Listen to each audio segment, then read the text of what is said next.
Greetings, Sunshine people. It's Daniel Kramer with another trailer from hell, and today I'm going to be talking about one of my favorite overlooked horror films. It's definitely a dose, and I use the word dose very deliberately. It's a dose of paranoia, delirious satire, socio-political commentary, and of course, screams.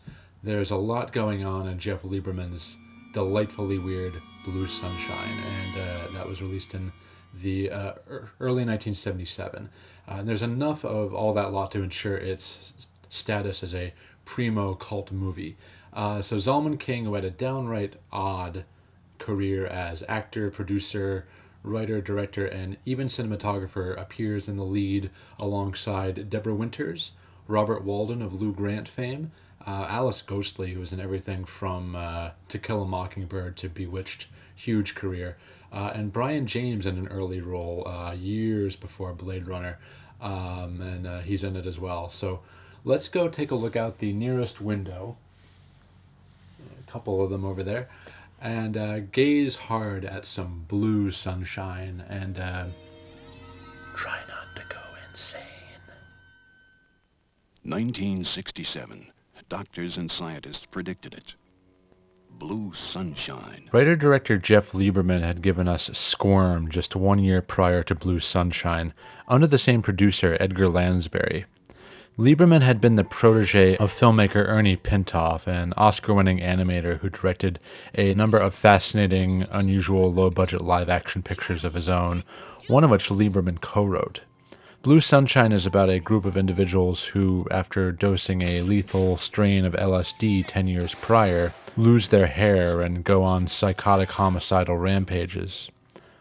What I most admire about the film is that it tapped into, or perhaps even created, certain pervasive anxieties that must have been, to some degree, quietly prevalent among boomers who were counterculturally active in the 1960s. A kind of that could be me panic. A bit of a hippie hangover. Lieberman further messes with his target audience by ending the film with a title card suggesting that the whole thing is based on a true story, and that 255 doses of Blue Sunshine are still unaccounted for. Hey, who knows? Despite the film's curious tone, that addendum probably would have scared the shit out of me, especially with no internet back then to easily debunk the claim. Blue Sunshine also works as well as it does because it more or less fits within the parameters of 70s paranoia cinema, a la The Parallax View, Phil Kaufman's Invasion of the Body Snatchers, Capricorn One, and The Stepford Wives, among others. I'd say it's almost like what Alan J. Pakula might have done, making a tongue-in-cheek horror flick with an AIP-level budget. Another thing that's interesting and unusual about this is its pace, which is much slower than the typical exploitation fare. By the way, a fictional political campaign plays into the story, and the candidate's slogan is, get this, Make America Good Again. If I didn't have thousands of other reasons to find the real MAGA movement creepy, any peripheral connection to this flick might have been enough to do the trick.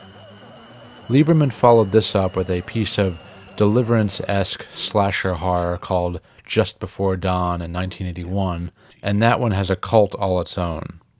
But in my opinion, Blue Sunshine is still his masterpiece.